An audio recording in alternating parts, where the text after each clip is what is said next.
તો નમસ્કાર, જય હિન્દ, વંદે માતરમ વિદ્યાર્થી મિત્રો. આજે આપણે ડિસ્કસ કરવાના છીએ 2 એપ્રિલ ધ હિન્દુ એનાલિસિસ.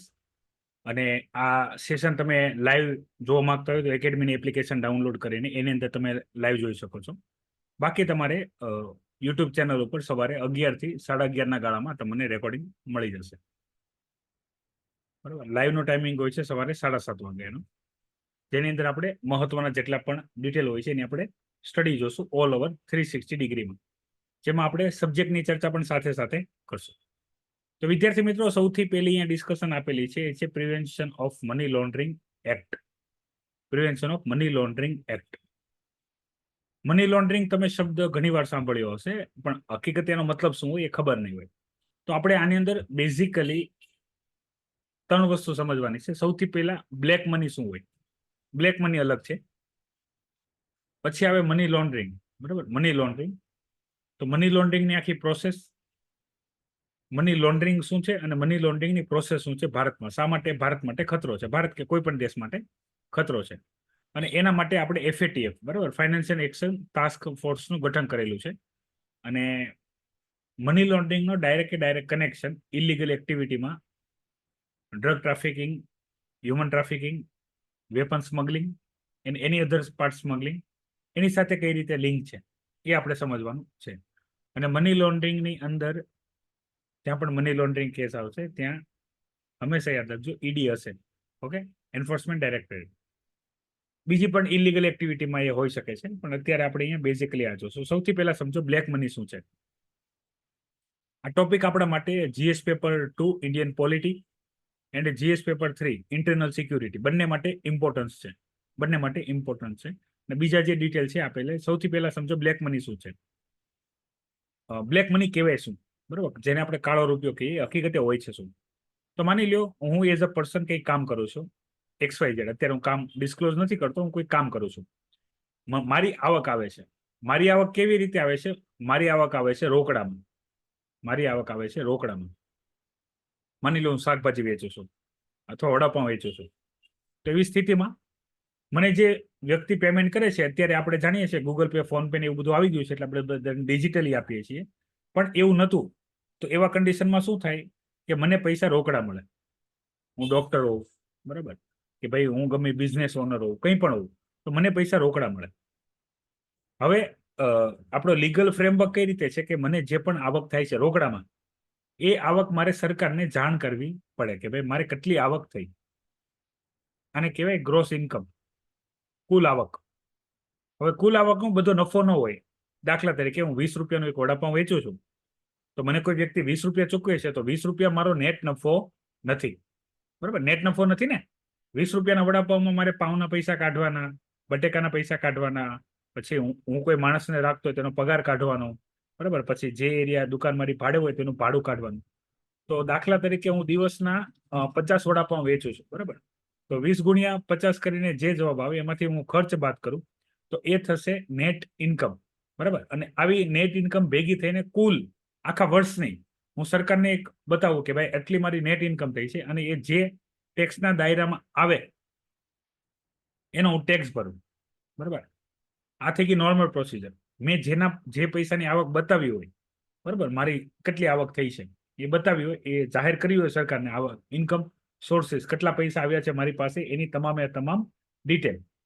તો આ જે માહિતી રહેશે, બરાબર, આને કહેવાય વ્હાઇટ મની.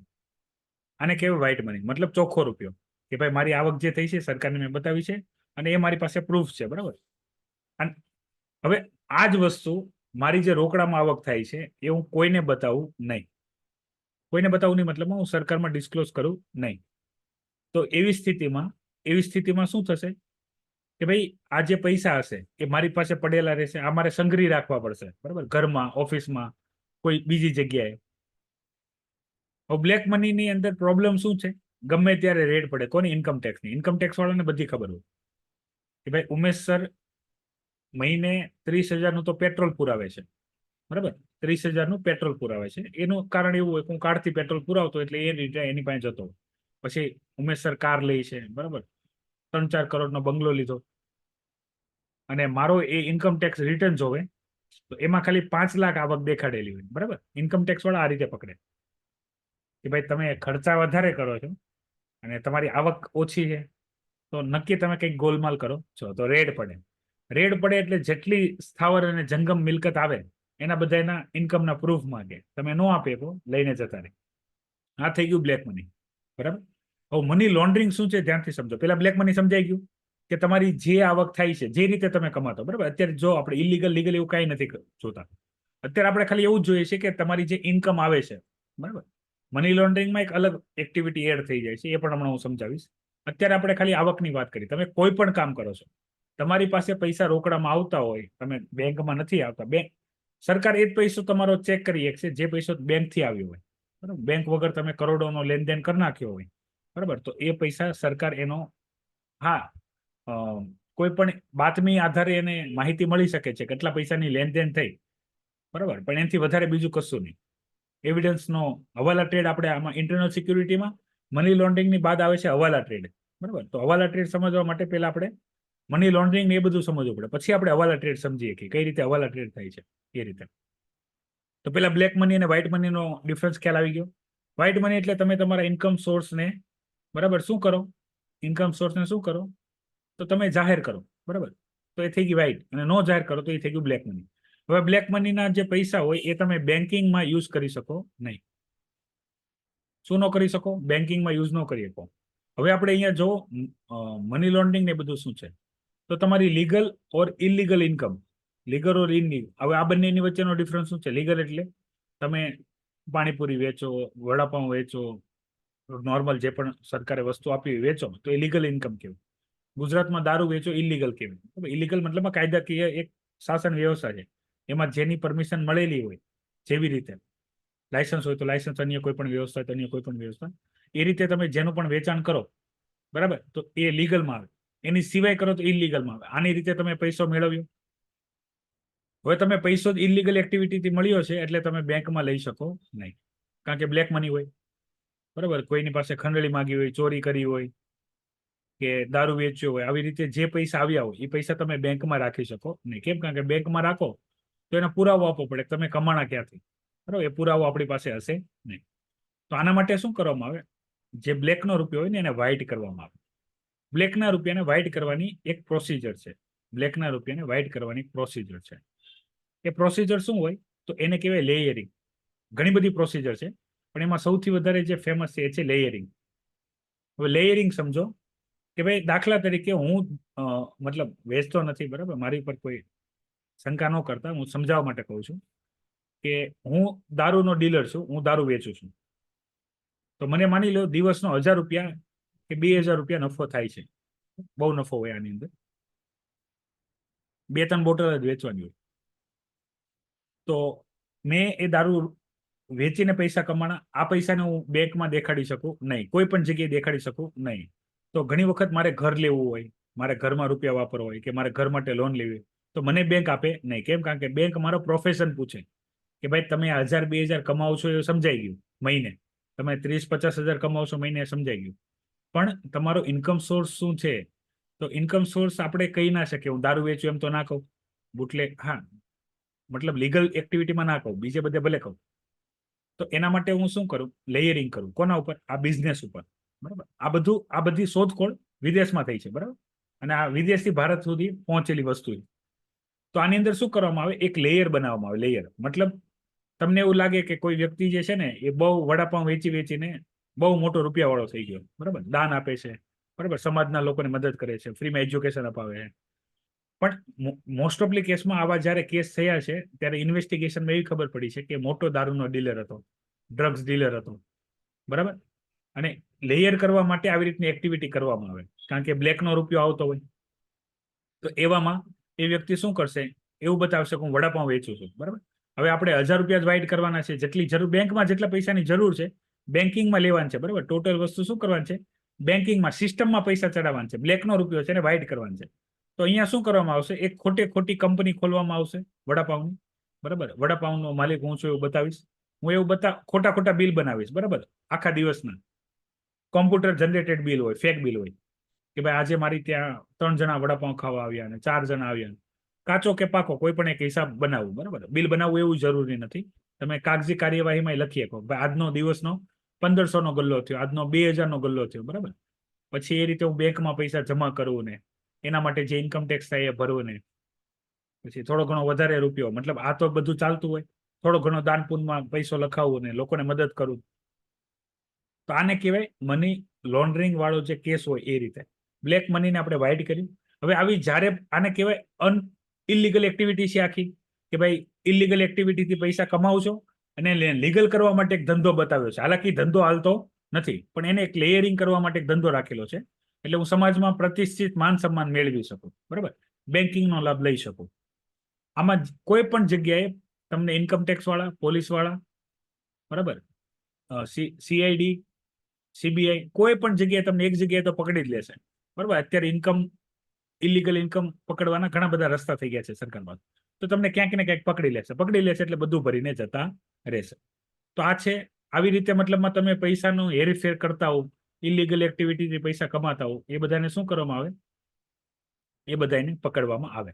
હવે અહીંયા મોસ્ટ ઓફલી જે ચર્ચા છે આ બધી એ યુનાઇટેડ નેશન વાળી ચર્ચા છે, જેમાં specially narcotic and psychotropic substance, બરાબર, નશા કરવાના જે પદાર્થો છે એની અંદર આ એક્ટિવિટી છે. હવે આપણી ભારતની બાજુમાં બે વસ્તુ છે, ગોલ્ડન ક્રિસન્ટ અને ગોલ્ડન ટ્રાયંગલ, મતલબ આપણી બંને સાઈડ, બરાબર, લેફ્ટ એન્ડ રાઈટ બંને સાઈડ. તો ઈરાન, અફઘાનિસ્તાન અને પાકિસ્તાન, પછી થાઈલેન્ડ, વિયેતનામ અને કંબોડિયા, તો બધા ડ્રગ્સ બનાવવાનું કામ, એ લોકોનું એક જ કામ છે, ડ્રગ્સ બનાવવાનું. ડ્રગ્સ બનાવે, ભારતમાં નાખે, ભારતમાંથી વિદેશમાં મોકલે, ત્યાંથી પણ મોકલે. તો આનો મોટા ભાગનો હિસ્સો ભારતની અંદર કન્ઝ્યુમ થાય છે, બરાબર. અને આના જે પૈસા કમાય છે, જે પણ એક્ટિવિટી આ લોકો કરે છે, એ પૈસા બધા આવતા હોય બ્લેકમાં, કારણ કે વ્હાઇટમાં દેખાડી ન હોય. તો આ વસ્તુ આપણે રોકવી જરૂરી છે. કેમ? કારણ કે આ ઇલીગલ એક્ટિવિટી સાથે terror activity, smuggling, human trafficking બધું જોડાઈ જાય. આ બધું એક નેક્સસ હોય, બરાબર. આ બધું શું હોય? એક નેક્સસ હોય. તો આ બધું રોકવું જરૂરી છે, બરાબર. મની લોન્ડરિંગ ઉપર આપણે શા માટે ફોકસ કરીને ચાલીએ? કારણ કે જો કોઈ મની લોન્ડરિંગ વાળો કિસ્સો હાથમાં આવી ગયો તો એના તાર છેક ટેરરિસ્ટ સાથે જોડાયેલા હશે, બરાબર. ત્યાં સુધીનું આખું નેટવર્ક આપણને ખબર પડી જશે. એટલે હંમેશા આવા જે કેસ હોય એ મોસ્ટ સેન્સિટિવ હોય, બરાબર, એકદમ ખુફિયા રીતે કામ થતું હોય, અને પછી એક વ્યક્તિ આનો જે મેઇન સૂત્રધાર હોય એને પકડવામાં આવે. જે રાજ્યમાં બેરોજગારી અને અન્ય કંઈ પણ પ્રોબ્લેમ હશે ત્યાં આ સૌથી વધારે જોવામાં આવશે. હવે ફાઇનાન્શિયલ એક્શન ટાસ્ક ફોર્સ શું છે? તો એવી કોઈ પણ કન્ટ્રી કે જે ઇલીગલ એક્ટિવિટી આવી થતી હોય એની સામે એક્શન ના લે, ટેરર ફંડિંગ થતી હોય, હવાલા ટ્રેડમાં આવશે, હવાલા ટ્રેડમાં ટેરર ફંડિંગ આવશે, એવી એના ઉપર એક્શન ન લેતી હોય તો એ એક્શન લે. એના માટે એની પાસે 3 લિસ્ટ છે, બરાબર, બ્લેક લિસ્ટ, ગ્રે લિસ્ટ અને ગ્રીન લિસ્ટ, રેડ લિસ્ટની એ રીતની, કે ભાઈ જેને એ બ્લેક લિસ્ટમાં કે રેડ લિસ્ટમાં મૂકી દે એને કોઈ પણ વ્યક્તિ કોઈ ધંધો ન કરે, કોઈ ફંડ ન મળે ઇન્ટરનેશનલ, બરાબર. તો એના માટે આપણે એની સ્થાપના કરી. એ ગ્લોબલ છે, બરાબર, ઇન્ટર ગવર્મેન્ટલ છે, મતલબ બધા દેશોને કંટ્રોલ કરી શકે, એની મીટિંગ થાય ને એ રીતે. હવે ઇન્ડિયામાં પાર્લામેન્ટ અંડર આર્ટિકલ 253, બરાબર, એમ્પાવર મેક્સ લો ઇન્ટરનેશનલ કન્વેન્શન, એના ઉપર મની લોન્ડરિંગ ઉપર એ બનાવી શકે છે અને એક્શન લઈ શકે છે. અને પાર્લામેન્ટ બનાવશે એટલે આખા ભારતમાં લાગુ થશે, બરાબર, દરેક જગ્યાએ. પછી આની અંદર ફંડામેન્ટલ રાઇટ્સની વાત કરેલી છે. ફિલિમ્સના ક્વેશ્ચન આ રીતે બને, પ્રિવેન્શન મની લોન્ડરિંગ એક્ટની અંદર કયા આર્ટિકલ છે એનું વાયોલેશન થાય છે ફંડામેન્ટલ રાઇટ્સમાં, જો ખોટી રીતે કરવામાં આવે તો આર્ટિકલ 14 અને આર્ટિકલ 21. યાદ રાખજો, ગોલ્ડન ટ્રાયંગલ ફંડામેન્ટલ રાઇટ્સ કયા કયા છે? તો 3 છે, 14, 19 અને 21, બરાબર. Right of equality, right of freedom and right of life વારંવાર ચર્ચામાં આવશે. તો આ થઈ ગઈ મની લોન્ડરિંગ વાળી વાત. પછી જે ચર્ચા છે અહીંયા આપેલી છે એ છે કોંગ્રેસ, બરાબર. લાસ્ટ ટાઈમ મતલબ ઇલેક્શન વખતે આપણને ડિસ્કશન છે બીજેપી અને કોંગ્રેસની, બરાબર, કચ્છાતીવ વાળી. તો કચ્છાતીવ જોવો શું છે અને શું ઇસ્યુ છે આખો કચ્છાતીવ વાળો. તો ભારત અને શ્રીલંકાની વચ્ચે એક લોકેશન ઉપર આ છે આઇલેન્ડ, બરાબર. આ છે આઇલેન્ડ જે રામેશ્વરમ થી 14 નોટિકલ માઇલ્સ છે, બરાબર, અને શ્રીલંકાથી બે નીચે છે. આ બંનેની વચ્ચે સમુદ્ર ધુની છે, પાક સ્ટેટ, બરાબર, પાક સમુદ્ર ધુની, જે બંને દેશને અલગ કરે અને વોટર બોડીને કનેક્ટ કરે, પાક સ્ટેટ કહેવાય. આ રામેશ્વરમ મંદિર છે, બરાબર, આ રામસેતુ વાળો રામસેતુ છે, અમુક ભાગ એનો પાણીમાં છે. તો આ કચ્છાતીવ ઉપર જૂની જે ઇતિહાસ હતો એમાં એવો હતો કે ભાઈ અહીંયા જે જાફના ટ્રાઇબ્સ રહેતી હતી, કોની? શ્રીલંકાની, એનું અહીંયા આની ઉપર કંટ્રોલ હતું. અને આ બહુ સ્ટ્રેટેજિક લોકેશન વાળું આઇલેન્ડ છે, કારણ કે આઇલેન્ડની આજુબાજુ બરાબર ફિશિંગ સારી થાય છે. તો ભારતના માછીમારો બરાબર ત્યાં જતા માછીમારો કરતા આની ઉપર નેટ સુકવતા, મતલબ બેસતા ટેન્ટ, એ ટાઈપ એક્ટિવિટી ચાલતી. યાદ રાખો આની અંદર કોઈ રહેતું નહોતું, બરાબર અહીંયા કોઈ રહેવાના એવિડન્સ નથી, કોઈ રહેતું નહોતું. ભૂતકાળમાં મતલબ એક એગ્રીમેન્ટ થયો હતો કોની વચ્ચે? ઇન્ડિયા અને શ્રીલંકા વચ્ચે. ઇન્દિરા ગાંધીજી હતા એ વખતે.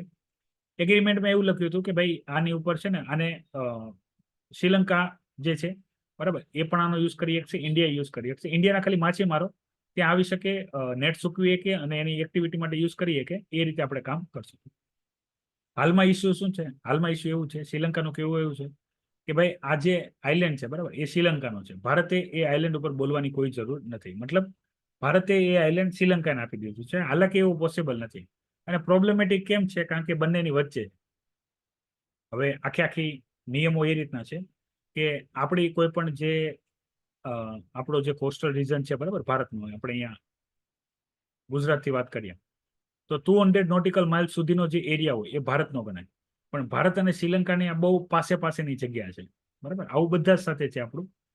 બાંગ્લાદેશ સાથે પણ આવી સેમ સમસ્યા છે, સુંદરવન ડેલ્ટા પાસે.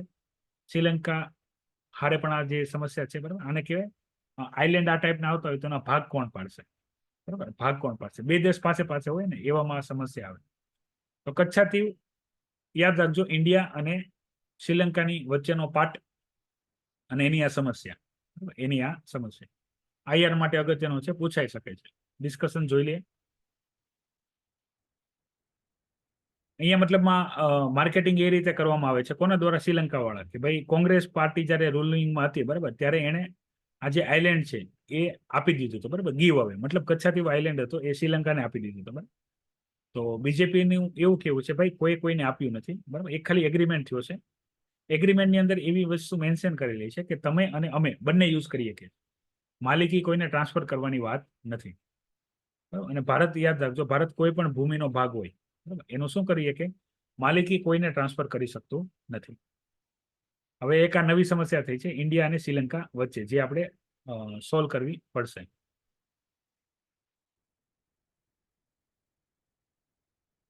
હવે અહીંયા ડિસ્કશન કરેલી છે, ઇલેક્શન આવે છે બરાબર. તો બીજેપી પાર્ટી છે, ખાસ કરીને મોદીજી બરાબર, ટેકનોલોજીનો ઉપયોગ ખૂબ સારી રીતે કરી શકવામાં સક્ષમ વ્યક્તિ.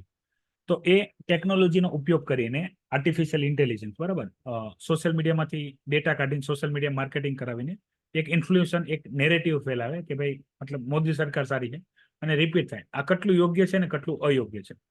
વોટ્સઅપ, ફેસબુક, ઇન્સ્ટાગ્રામ, મીડિયા બરાબર, ડિજિટલ મીડિયા, ઓટીટી પ્લેટફોર્મ, બધી જ જગ્યાએ તમે જુઓ તો જાહેરાતો આવતી હશે. તો આ એક ચર્ચાનો વિષય છે. આની ઉપર તમારી શું રાય છે એ તમે મને જણાવી શકો છો, કમેન્ટ કરી શકો છો. યોગ્ય છે કે અયોગ્ય છે બરાબર. આના ઉપર ક્વેશ્ચન પૂછાશે જીએસ પેપર 2માં પોલિટીમાં બરાબર. સરકાર જે છે એ એઆઈ નો યુઝ કરીને જે જનતાનો જે માઇન્ડસેટ હોય બરાબર, જનતા જે ઈચ્છતી હોય, લોકો જે ઈચ્છતા હોય બરાબર, એના આપણા ઇન્ટરેસ્ટ હોય, આપણા નેરેટિવ હોય, એ નેરેટિવને એના મેનિફેસ્ટોની અંદર મૂકી દે બરાબર. ડિજિટલનો યુઝ કરે લોકોને ઇન્ફ્લુઅન્સ કરવા માટે અને ઇન્ફ્લુઅન્સ કરીને સરકાર બનાવે. આ કેટલું યોગ્ય છે? આ રીતના કોઈ પણ ક્વેશ્ચન બની શકે છે. તો તમારું શું માનવું છે, યોગ્ય છે કે અયોગ્ય બરાબર? તમે જે કમેન્ટ કરશો એના આધારે, મતલબ આના મલ્ટિપલ હજી એડિટોરિયલ આવશે બરાબર. જૂના પણ આવી ગયેલા છે, જૂની કદાચ તમે ડિસ્કશન જોયું હોય તો. એટલે આપણે તમે જ્યારે કમેન્ટ કરશો ત્યારે એની ચર્ચા કરી લેશો. હવે આપણા માટે અગત્યનું છે એ છે સોલાર ઇન્ડસ્ટ્રી બરાબર. તો સોલાર ઇન્ડસ્ટ્રીની અંદર સૌથી પહેલા ડિસ્કશન જો ઇલેક્ટ્રિસિટીનું બેઝિક આપણે સ્ટ્રક્ચર જે છે એ ડિસ્કસ કરી ચૂક્યા છીએ કે ભાઈ ભારત એક ડેવલપિંગ કન્ટ્રી છે. ભારતને ડેવલપ કન્ટ્રી થવું છે. ડેવલપ કન્ટ્રી ક્યારે થઈ શકશે? જ્યારે ભારતની જે એનર્જીની રિક્વાયરમેન્ટ છે, ઇલેક્ટ્રિસિટીની જે રિક્વાયરમેન્ટ છે એ ફૂલફિલ થશે. ઇલેક્ટ્રિસિટી માટે આપણે કોના ઉપર ડિપેન્ડ છીએ? આપણે ડિપેન્ડ છીએ ફોસિલ ફ્યુલ ઉપર. એમાં સૌથી મોટો હિસ્સો છે એ છે કોલસાનો બરાબર. પછી નેચરલ ગેસ છે અને પછી અધર ફ્યુલ છે, જેમાંથી કાર્બન ડાયોક્સાઇડનું ઉત્સર્જન થાય છે. તમે ડેટા જો 2010માં 84% આપણે થર્મલ પાવર પ્લાન્ટથી આપણે કામ કરતા હતા. 2020 આવતા સુધીમાં એ 77% થયું. 2030માં આપણે ટાર્ગેટ લીધો છે, આપણે એને 50%થી રિડ્યુસ કરશું બરાબર. 50% આપણે રિન્યુએબલ એનર્જી ઉપર શિફ્ટ થશું. શું કરશું? રિન્યુએબલ એનર્જી ઉપર આપણે શિફ્ટ થશું. અને નેટ ઝીરો, બરાબર, નેટ ઝીરો આપણે અચીવ કરશું 2070 યાદ રાખજો. એક આવશે ઝીરો ઇમિશન. ઝીરો ઇમિશનની કોઈ પણ કમિટમેન્ટ ભારતે કરી નથી. કમિટમેન્ટ મતલબમાં કોન્ફરન્સ ઓફ પાર્ટી, બરાબર, કોન્ફરન્સ ઓફ પાર્ટી 26 છે, એમાં ભારતે કમિટમેન્ટ લીધેલું છે. કમિટમેન્ટ શું છે કે ભાઈ અમે 2030 આવતા સુધીમાં 50% સુધી લઈ જશું થર્મલ પાવર પ્લાન્ટ સુધી. 500 ગીગાવોટ રિન્યુએબલ એનર્જીથી ઇલેક્ટ્રિસિટી જનરેટ કરશું, મતલબ સોલર, વિન્ડ, ભૂતાપીય, બરાબર. એને કહેવાય બિન પરંપરાગત ઉર્જા સ્ત્રોતો. પછી હાઇડ્રોજન, ગ્રીન હાઇડ્રોજનનો યુઝ કરશું. કાર્બન ડાયોક્સાઇડનું ઉત્સર્જન ઘટાડશું, બરાબર. કાર્બન ડાયોક્સાઇડનું ઇમિશન ઘટાડશું. કેટલું? 1 બિલિયન. 1 બિલિયન. 1 બિલિયન. તો આટલા જે અણુઓ છે કાર્બન ડાયોક્સાઇડના, એનું ઉત્સર્જન ઘટાડશું. પછી 2070 સુધીમાં નેટ ઝીરો. નેટ ઝીરો મતલબમાં માની લો કે કાર્બન ડાયોક્સાઇડનું અમે ઉત્સર્જન કરશું પણ, તો પણ અમે એને શું કરશું, એનું ફરીથી પ્રસ્થાપન કરી દેશું. શેમાં? કે ભાઈ માની લો કોઈ એવી ઇન્ડસ્ટ્રી છે કે જ્યાં કાર્બન ડાયોક્સાઇડ બહુ ઉત્સર્જિત થાય છે, તેની બાજુમાં ગ્રીન પાર્ક બનાવી દેશું, બરાબર. કે જેથી શું થાય, જે આજુબાજુના વૃક્ષો હોય એ વાતાવરણમાં જે એક્સેસ કાર્બન ડાયોક્સાઇડ હોય એને શું કહે, સંગ્રહ કરી લે, બરાબર. કાર્બન સાયકલ અગત્યનું છે. સાયન્સ એન્ડ ટેકમાં કાર્બન સાયકલ આવશે, એની માટે જરૂરી છે. તો આના માટે આપણે સોલર એનર્જીની અંદર શું કરીએ છીએ? સોલર એનર્જીની અંદર આપણે જેટલી પણ આપણી આ રિક્વાયરમેન્ટ છે એને ફૂલફિલ કરે. આના માટે ઘણી બધી આપણે સ્કીમ રાખી છે. જેમ કે સોલર પાર્ક આપણે બનાવશું. સોલર પાર્કમાં આપણે સબસિડી આપશું.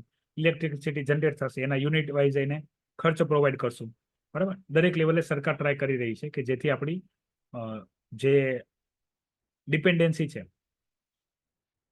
કોલસા ઉપર એ ઘટે. હવે કોલસાવાળી જે ડિપેન્ડન્સી છે એ ઘટાડવાની છે, પ્લસ આપણે જે ઇન્ડિયામાં સોલર પેનલ બને છે એની ક્વોલિટી વધારવાની છે, બરાબર. ચાઇનીઝ ક્વોલિટીને આપણે મેચ કરવાની છે. બંને વસ્તુ આપણે ધ્યાને લેવાની છે. પછી છે યુએસ વાળી ડિસ્કશન છે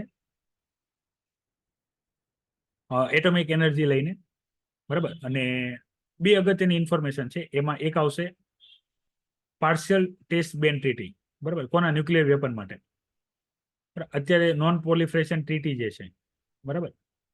પછી લેટેસ્ટ જે છે એ છે સીટીબીટી, બરાબર. લેટેસ્ટ જે છે એ છે સીટીબીટી, કમ્પ્રેહેન્સિવ ટેસ્ટ બેન ટ્રીટી, CTBT. એનપીટી, બરાબર, એનપીટી, પીટીબીટી એન્ડ સીટીબીટી. તો IR અને સાયન્સ ઇન ટેકનો આ ટોપિક છે, GS પેપર 2 અને 3 નું. તો આની અંદર શું હતું કે ભાઈ જે સૌથી પહેલા પરમાણુ બોમ્બનું પરીક્ષણ ના કરવું, પરમાણુ બોમ્બનું પરીક્ષણ ના કરવું, તેમાં સ્પષ્ટતા નહોતી. પછી આપણે શું લાવ્યા? સીટીબીટી. હવા, પાણી કે જમીન, કોઈ પણ જગ્યાએ ન્યુક્લિયર બોમ્બનું ટેસ્ટિંગ કરવું નહીં. ભારતે તો કર્યા છે. ભારતે 2 કર્યા હતા, સ્માઇલિંગ બુદ્ધા, બરાબર, લાફિંગ બુદ્ધા એન્ડ પોખરણ 1998, જ્યારે આપણે ન્યુક્લિયર સંપન્ન દેશ બન્યા. આપણી ઉપર ઘણું બધું પ્રેશર લગાવવામાં આવ્યું તો આપણે નથી. પછી આવશે એનપીટી, નોન પ્રોલિફરેશન ટ્રીટી. એના ઉપર ભારતે સાઇન કરી નથી. જેમાં 5 UNSC ના 5 પરમાનન્ટ મેમ્બર છે એ ન્યુક્લિયર વેપન રાખી શકે છે, બીજા નહીં, બરાબર. બીજાની પાસે હોય તો એને ડિસ્ટ્રોય કરવાનું. ભારતે સાઇન કરી નથી. તો ટોપિક એક આખો અલગ ટોપિક છે, બરાબર. એમાં હિસ્ટોરિકલ પોઈન્ટ આપણે બધું એનપીટી,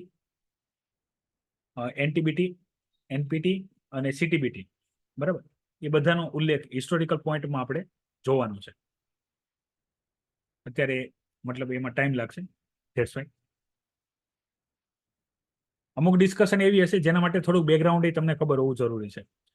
હવે અહીંયા વાત કરેલી છે લદ્દાખમાં 6 શેડ્યુલની ડિમાન્ડ કરવામાં આવી છે. હાલાકી સરકારે સ્વીકારી નથી. હવે સ્ટેટહુડ, બરાબર, 6 શેડ્યુલની અંદર યાદ રાખજો સ્ટેટહુડ મળે છે. સ્ટેટહુડનો મતલબ શું થશે? તો લદ્દાખમાં જે પ્રોટેસ્ટ ચાલતું હતું એની મેજરલી 3 ડિમાન્ડ હતી. એક તો કે ભાઈ એમાં લેજિસ્લેચર બને, બરાબર, કે જેથી અમારા વ્યક્તિ, માનો એક વ્યક્તિ પોલિટિશિયન બને અને અમારા માટે કામ કરે. અત્યારે શું હોય યુનિયન ટેરિટરીમાં કેન્દ્ર ગમે એને મોકલે, બરાબર. આખા ભારતમાંથી કોઈ પણ વ્યક્તિ આવીને ત્યાં એઝ અ એડમિનિસ્ટ્રેટર રૂલ કરે. એને લદ્દાખના એરિયા અને લદ્દાખની શું ડિમાન્ડ છે એની પાકી ખબર હોય નહીં, તો પ્રોબ્લેમ થાય. તો ત્યાંના લોકલ લોકો આવી શકે, એને સ્ટેટહુડ મળે, ત્યાંની જે ટ્રાઇબલ કોમ્યુનિટી છે, ત્યાંનું એન્વાયરમેન્ટ છે, એના માટે લદ્દાખ ખાતે શું કરે? નિયમો બનાવે, પોલિસી બનાવે અને ચાઇનાને ખદેડે, બરાબર, આવી વ્યવસ્થા કરે. એના માટે જરૂરી છે ત્યાંના લોકોને બ્યુરોક્રેસીમાં, મતલબ જે આ નોકરશાહી હોય એમાં, ઇલેક્ટેડમાં, સિલેક્ટેડમાં અને ઇલેક્ટેડ બંને જગ્યાએ એનું સ્થાન મળે. પણ આવી મોસ્ટ ઓફલી ડિમાન્ડ દરેક રાજ્યમાં હોય છે, બરાબર. એટલે સરકાર બહુ બેલેન્સ કરીને આવી ડિમાન્ડ સાંભળતું હોય છે, બરાબર. કારણ કે એકને પાછું આમાં કેવું છે, ભારતમાં એવું પ્રોબ્લેમ છે પાછું કે તમે એકને હા પાડો, બરાબર, તો બધા આવી જશે માંગવા માટે. એટલે મોસ્ટ ઓફલી કેસમાં કોઈને પણ હા પાડવામાં આવતી હોતી નથી. મનરેગા વાળી, બરાબર, Aadhaar enable payment system, direct benefit transfer, એની સમસ્યાના ટોપિકને આપણે ઓલરેડી ડિસ્કસ કરી ચૂક્યા છીએ. એ જરાક જોઈ લેજો, લાસ્ટ લેક્ચર ના જોયું હોય તો. રિપીટેડ ટોપિક હશે, એનું આપણે ડિટેલમાં ડિસ્કશન જોશું નહીં.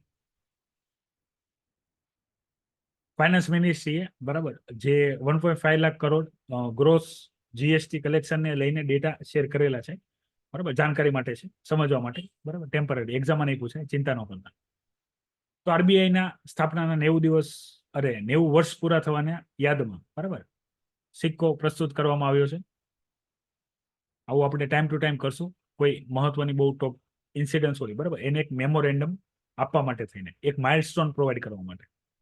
સક્સેસ ઓફ 19 years, બરાબર. ઇઝરાયલ ને ગાઝા વાળી ડિસ્કશન, આ પણ આપણે ઓલરેડી ડિટેલમાં જોઈ ચૂક્યા છે. પછી જે ચર્ચા છે એ ચર્ચા છે ઇસ્તાનબુલની. ઓકે, ઇસ્તાનબુલની ચર્ચા છે, આપણા માટે કામની નથી. આયાનું તો આ છે 2 April the Hindu analysis. Clear? અહીંયા સુધી કોઈ ડાઉટ હોય તો કમેન્ટ કરો, નહીં તો લેક્ચરને વિરામ આપું. જય હિન્દ, વંદે માતરમ.